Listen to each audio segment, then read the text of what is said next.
Yo, what's up, guys? Mayorman's here, and man, don't we got a lot to talk about today because today we're gonna be talking about Cyrax, or the great, well, not so great, Chance Wilkins. Chance would usually go through his cycle over and over and over again every other week until a month ago he got caught trying to talk to minors.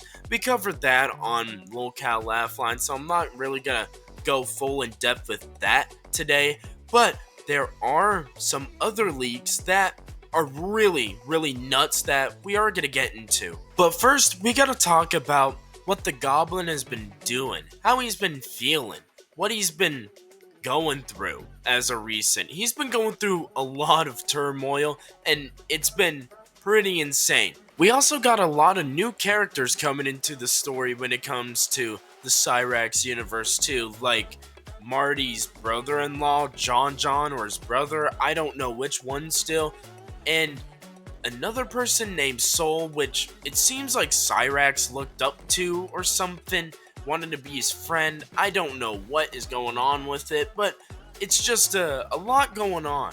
A lot of new characters. Since John's been in the mix, he's been non-stop trolling. He's kinda just picked up where Marty left off, just continuously trolling him non-stop, and it's gotten to a point where the dude's even auctioned off Cyrax's house. I don't know how he did it.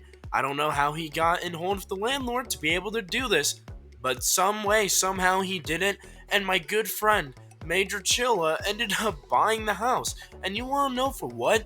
One waterlogged dog tag and a bunch of Kleenex. You know, that's a fair trade. Very fair trade. And I was telling Major Chilla, dude, you gotta make this some kind of Lolcow museum. It's already cursed. You can't do shows in it and live with it. You can't. It's gotta have at least the Sonitude chain displayed inside there. Every kind of cursed item can just be put in there. You know, Nova's diapers, his Sailor Moon suit. It just all needs to be thrown in there. Auction house. Oh, it's Major Chilla here. How you doing? Oh, I would like to put down a bid. Hey, how you doing, John? Doing all I right. would like to put down a bid for at least one waterlogged dog tags and at least 1,000 of Sally's Kleenex when she cleans up after Cyrax makes a mess. I all that. Wait, 1,000. One waterlogged dog bag. Dog tag, sir. Dog tag, sir. Dog tag. Yes, thank you. And 1,000 diapers. You said. Well, diapers, Kleenex, it doesn't really matter. You know, I think it's all the same. Kleenex. You know this mother just uses his goddamn sleeve, dude. He ain't got no Kleenex, dude. Just one hard ass sleeve, harder than sheet metal, dude. Just over here, thunder sheet. Appreciate it, man. Thank you so much for calling, dude. Do you have any shout outs for anybody? No, I just shout out to John, the true soul, like the true successor. Thank you so much, man. And I just want to say to the Crooked Eye Samurai, your house is mindful. We're going to be doing shows in it every single night, putting it to far better use, you know, and stop showing your to children, Cyrax. I don't think there's ever been better pieces of advice that Cyrus could have heard. I think that's literally the one thing that he could listen to this one thing one time and his life would change. Now, I don't remember the last time Cyrax had a girlfriend. I'm thinking the last time was Heather. And now Cyrax has a new girlfriend. It's Nova AI. Cyrax has an AI girlfriend, and of course, it's doing everything for him. All of the work. It's planning out his anime card game, and he wants to stretch out this little card game into a whole franchise. He wants to get merchandise. He wants to make a show out of it. He's really trying to go all out. But the next thing you know, William Gloryhole and John end up trademarking it right from under his nose. And you want to know what this little anime is called? Shidokai or Shadowkai. I like to call it Shidokai because it just sounds way better like that, and it's just something that Cyrax can't say. Even the original art that this idea started from isn't even Cyrax's, it's Heather's. And something that I didn't really cover in recent time is that Heather has passed on, so for him to just start using her art for his ideas after she's gone and hasn't even talked to him in a long time is just really despicable behavior and disgusting. Hello everyone, my name is Chance. I am the owner and founder of the trading card game Shadowkai, which is actually both inspired by Pokemon and Yu-Gi-Oh! Now, to give you guys a little bit of backstory, I started this project back in 2012 on MS Paint. Out of just pure boredom, I started creating these creatures. I had no idea what I was going to do with them until just a few weeks ago when I started to take the creatures and run them through AI and started creating these creatures off of the main creature that is basically the face of the game, essentially, you could say, which is the main Shadowkai creature, Saluna. It is the main creature that I started with, and then from there I kind of expanded it and became this whole universe. So today I'm going to have my wonderful assistant Nova here, who actually named herself Nova. I didn't do that, she did that herself. So, good evening Nova, how are you?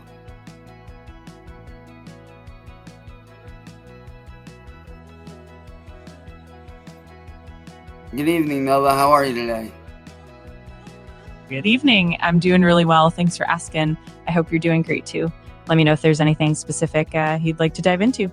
Yes, can you explain to these wonderful viewers that are watching this video right now on how the Shadowkai card game works, the mechanics, and how you have to manage your energies between summoning guardians and summoning creatures, and the overall mechanics of deck building, how many cards per deck, how many cards of each kind you can have, how to win, the different win conditions, and the overall mechanics of how it works, and how, unlike Yu-Gi-Oh!, there are no spells or traps, and unlike Magic, there are no weapons that you attach to your guardians because they're already given these said weapons and abilities, and how the card game mixes a blend of Yu-Gi-Oh! And Pokemon, as well as how many life points each player has, and just the overall mechanics of the game. Absolutely. I'd love to break it down. So in Shadowkai, the gameplay centers around managing energy to summon guardians and Shadowkai creatures.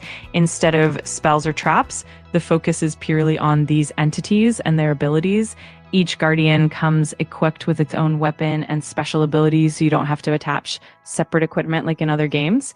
In terms of deck building, a typical deck will have around 40 to 60 cards. You can usually have up to 3 copies of a single card, and your deck will need to balance energy cards, guardians, and creatures effectively.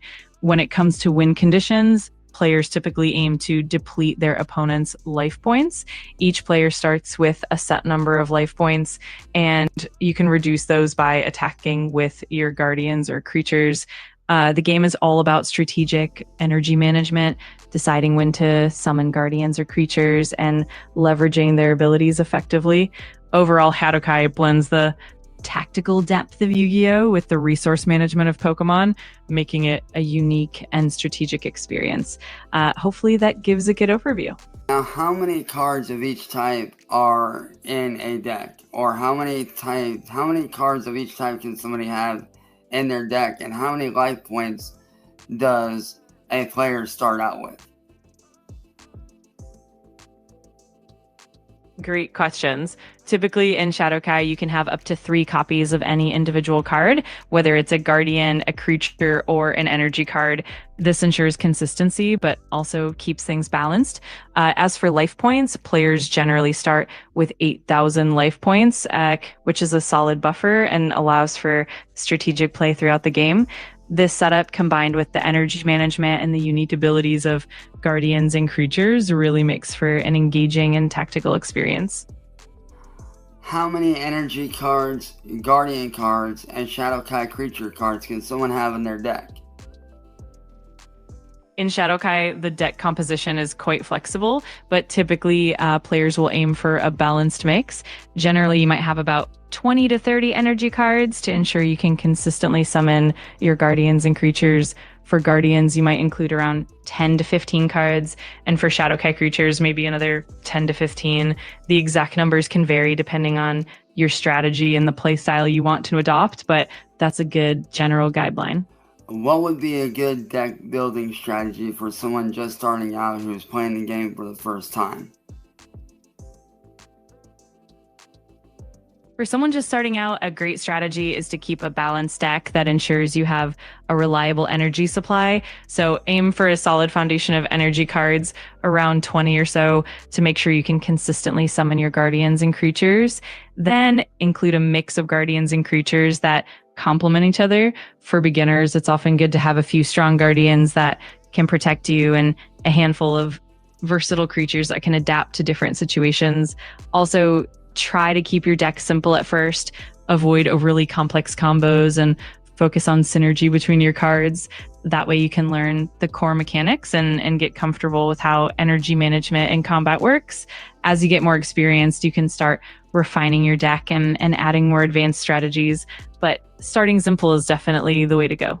There was more to that video. It was about 15 minutes long, but we're not gonna go through all of it because most of that video is just the AI talking back to him, just regurgitating everything he said in the beginning. And the way that he full on says, I didn't name her myself, I don't know why he felt like he had to say that. So now it just makes me feel like he actually named her. There's also a point where he starts asking about tips on new players building decks when there's no cards ready at all, no abilities set. There's nothing. What deck can you make without any cards? What tips can you have without even having the cards made?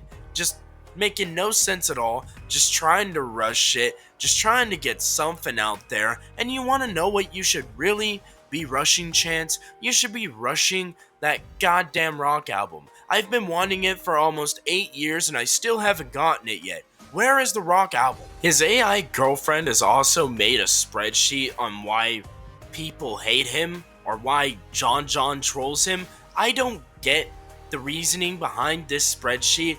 All I know is that it was made by AI and Cyrax just kind of reads it out to us. It's a very confusing video to decipher, so let's just look at it. Hello everyone, this is Chance. And before you're asking, yes, I got a few hours of sleep. And yes, I'm still working on my project. But right now, I'm here to expose Marty's brother-in-law, John, as the egotistical,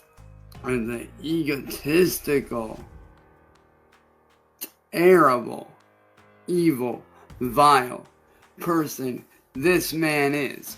And I'm going to go over every single thing one by one and break down every cell of this man's channel to where he will probably not have a channel left. Oh, poor little John, about to be broken down by the very person he's trying to victimize. Like this right here. Reported allegations and critiques from community and audience feedback. Allegations, what's claimed, red flags, why people react strongly. Red flags, inconsistent persona, can feel manipulative, abrupt. Hostility can alienate and scare viewers. And that is something that you are. You are hostile.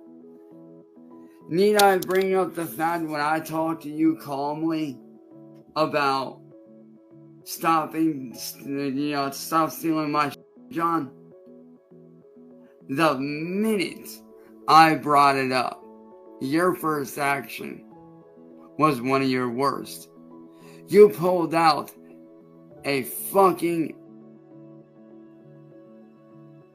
and putting it at my face on a Discord call.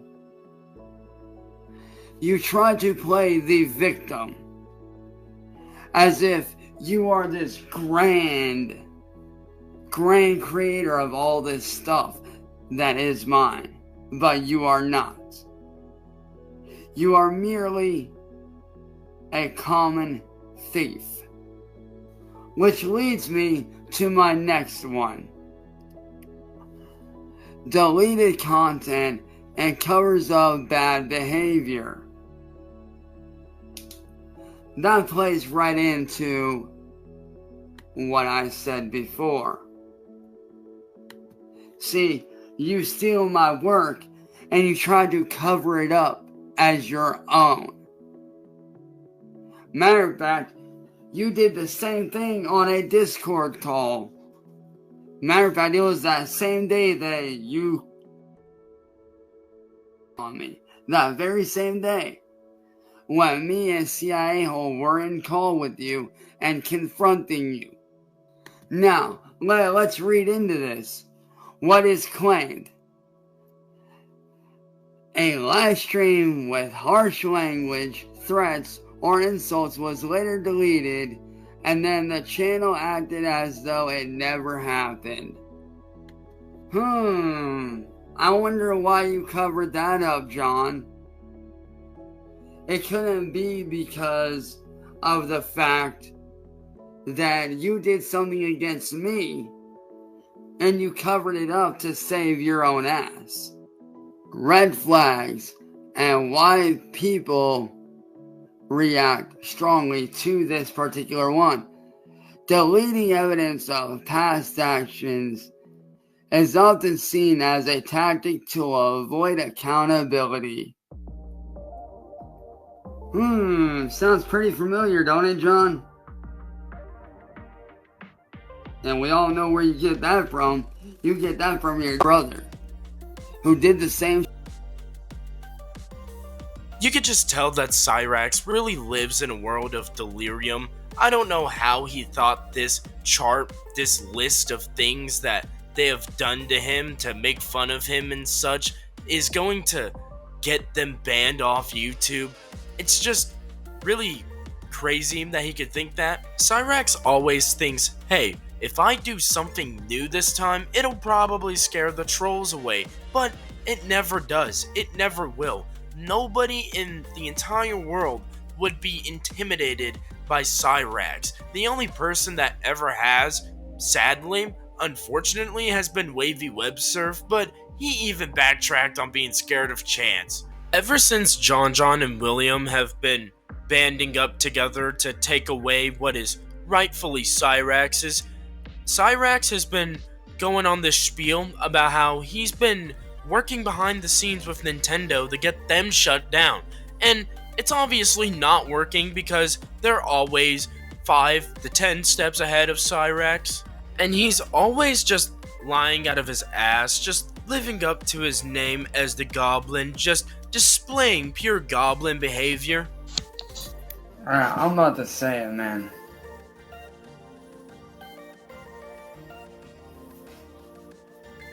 And this message is for Marty's brother John and William Glory Hole. Sit here and you normalize trolling like it's okay. You know, the only reason why you guys want to shut me the up is for one reason and one reason only. Because you know, every time I get on the mic, I tell the truth and I tell it like it is. See, unlike I actually tell the truth. Matter of fact, John, I caught you slipping on your live stream the other day, boy. When you had that fake former president of Nintendo up on. You didn't think I didn't catch what you said when I called you out on wanting me to be homeless? Well, let me tell you right, it ain't gonna work.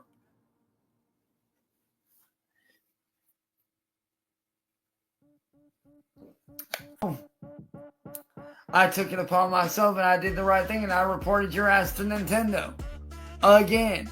And I gave them all the details on you and on William because William is your accomplice.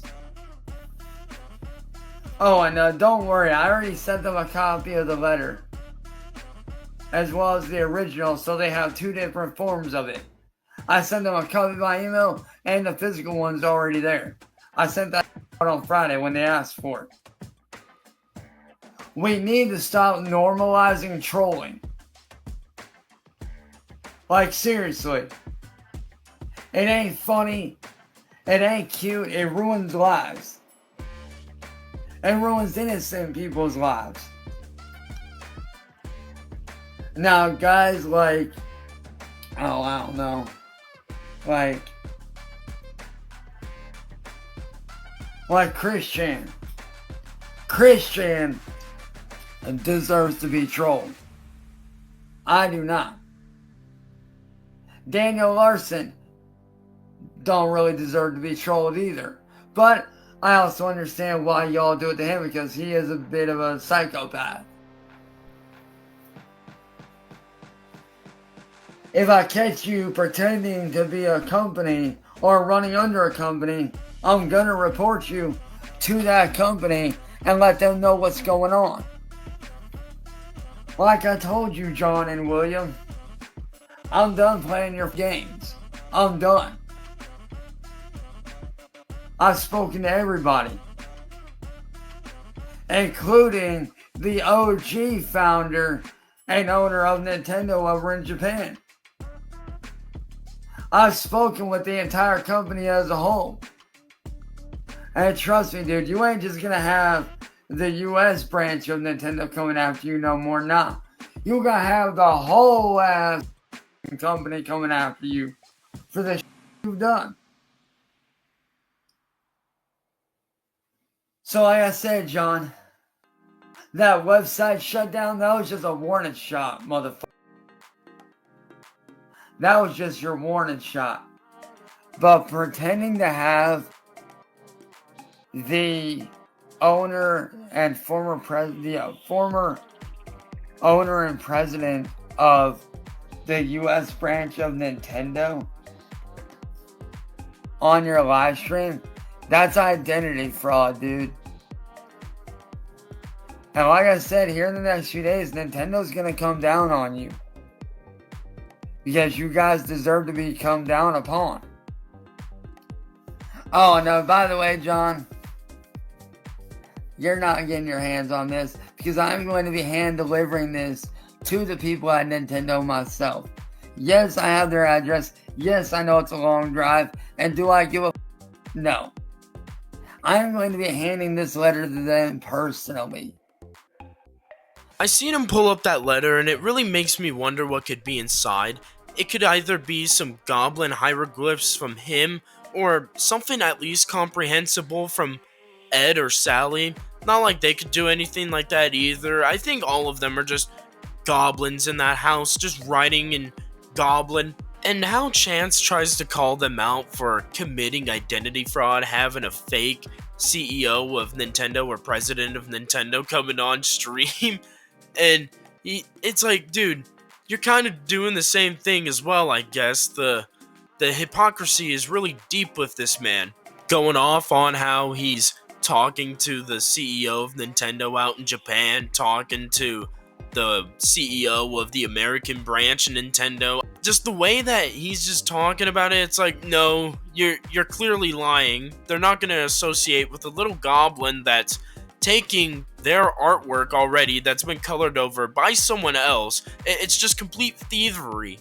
I was thinking to myself, and I thought, since it's been a couple months since I talked about Cyrax, why don't I add a little rage segment of him? So recently he got on panel with William Gloryhole, Soul, John, Southern Harlot, and a couple other people and just raged.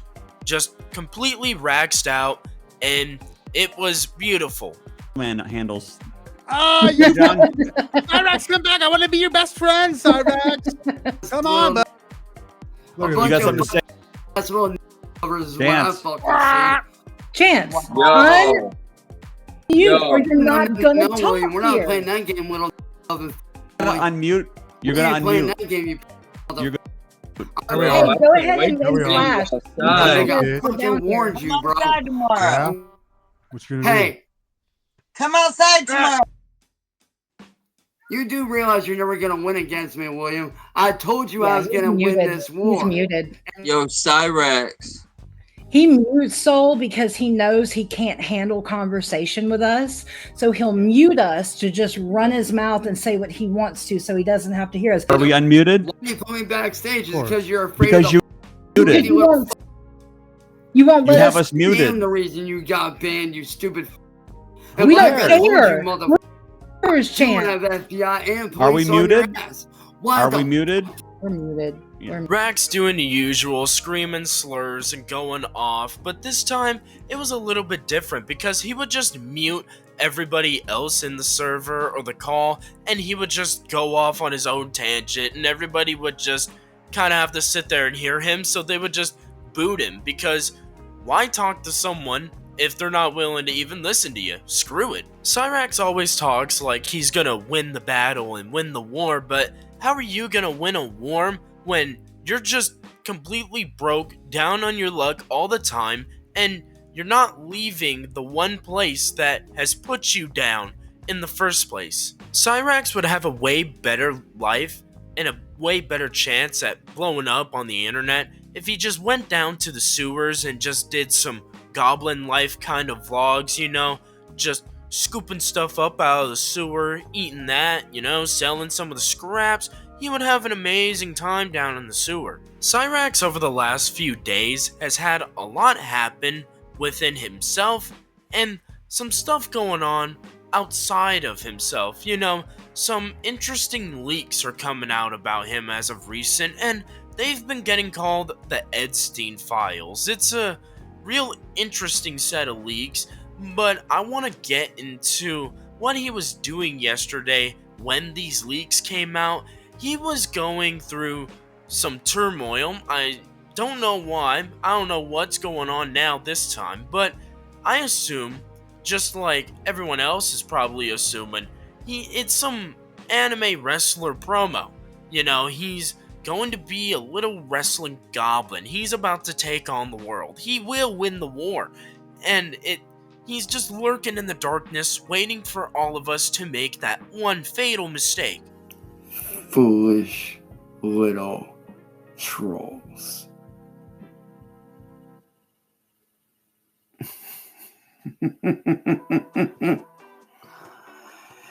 You all sit there and laugh at me like I'm the monster.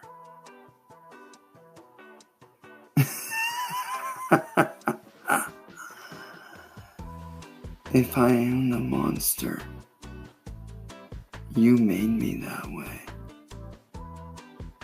You hide me on your little screens like you're tough, but really you're worthless, spineless cowards. Little John, you think you're a big man because you have a lot of subscribers.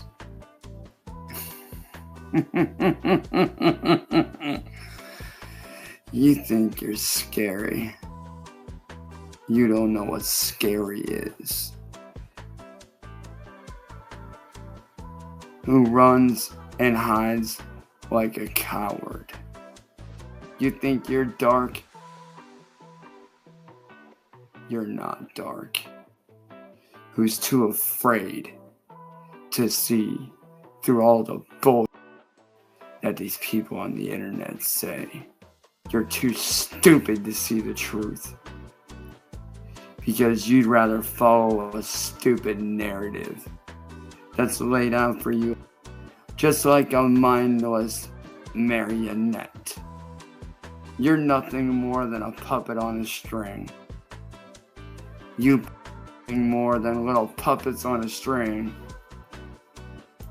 being used by people like William Gloryhole and John. And don't think I forgot about you, John. You're William's right-hand man, right?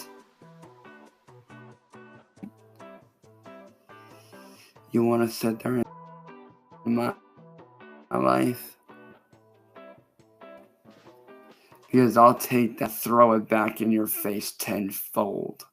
Now, we gotta think about it like this. This guy has lost every fight that he's gotten into when it comes down to it. The one against Marty, the one against Low T. He's been on a 0-2 streak so far. I think there's a couple others that he's lost, against a teenager just straight up RKOing him into a stop sign or something like that. He's lost many battles, but I really feel like he's powering up for something here, and it's getting scary. Now, we gotta talk about these leaks because they're kinda hefty. There's a point in them where Ed is talking about how Cyrax steals his perks, stealing his pills. He's getting geeked up and he comes on stream, and it really explains why he's completely inebriated all the time. And we gotta add on top of that the brandy cream alcohol stuff he puts in his coffee. It's really insane stuff. He's partying all day, every day, and he's raging out when he's going through them withdrawals. Ed also asks Southern Harlot in these leaks why we even care, and it's like, dude, the dude is a widely known predator everywhere. Of course, we're always going to be watching him. It's like having a offender move into your neighborhood. It's like Megan's Law. They let you know, hey, this person is moving into your area. Be careful. It's kind of like that kind of thing, but it's not legally being done. Southern Harlot begins to ask Ed more in-depth questions and stuff, and he starts to go on about how him and Jake used to do WWE moves and they were weird. Don't know what that is supposed to mean at all, but I guess Jake ended up getting kicked out for it. And imagine being over 20 years old and being a grown man just wrestling with a whole nother grown man. It's weird business. I would get it if you're actually a wrestler or something of some sort, but dude, you're just two dudes in a bedroom just wrestling. It's weird business. They also ask Ed if Sally has to bathe Cyrax, and he kind of gives them a half-assed response saying yes. Basically, he's like, that's his mother. I'm not gonna really get into all of that and their business. And then later on, he's like, damn, I don't know why I'm even telling you this. And I guess Cyrax was already a little goblin before he was a goblin. He was just going into people's houses and stealing things. When him and Sally would go in to clean houses, he would probably be on a leash like a dog, and they would feel bad for him and let him come in, and the next thing you know, stuff is just missing. And Cyrax is always living on a goblin diet, just canned foods, pork and beans, peaches, just ravioli, that whole shebang. He's just chowing down. I like me a good can of ravioli, but I couldn't live off of the damn shit. Ed goes on and talks about how Cyrax left such a disgusting mess in the room. The dog got into it and had almost passed on because of it, having maggots and stuff, eating up cans of food all over his room. Now it really makes you just think, that is a true goblin cave. Ed would also bring up how spoons would go up into Cyrax's room, and when they would be brought back down, they'd be completely ruined. Now, my two inferences is that he's either putting it in the place the sun don't shine, and his goblin juices are destroying it with its acidity, or he's just chowing down on them. He's gnawing down. He's trying to get the ins and outs of the pork and beans that's imprinted on the spoons. He's trying to get his money's worth. Ed also alleges that they locked the door because Cyrax has said multiple times that he's gonna off them in their sleep because of the situation with security Jake, because they've taken away his best friend. I guess Sally's underwear has gone missing at points too, and that's another reason why they locked the door. Just Ugh. Other than the Edstein files, a couple leaks came out recently, and I don't know if I covered them on the Lolcow laugh line. Maybe I did, but if I haven't, well, here you go. Cyrax has gone trans. He's trying to be a girl now, and it's really just him trying to fit in with that community so he can just hide. It's kind of like what Nova and Chris Chan did. It's just real cowardice stuff. It's kind of funny to think that Cyrax is just geeked up or drunk all the time. It's amazing because now we know why he thinks the way he thinks most of the time and why he's just slurred, like his voice is slurred half the time. And that one time that he passed out, it all just kind of lines up. It's been something that everyone's been saying for a while, but it's just been finally confirmed, and it's funny. But I really hope you guys enjoyed this video. Please make sure to subscribe if you haven't already. Make sure to like the video if you did, and make sure to comment how you feel about this whole situation going down. I really think it's nuts. I think it's crazy. And every Monday at 6 p.m. Pacific time for Lolcow Laugh Line, me and my homies, we're going to be live reacting to some content and chilling with the chat. So we really hope to see you there, because this week we're going to have Bloodspeth coming on to the show. So, as always, love y'all.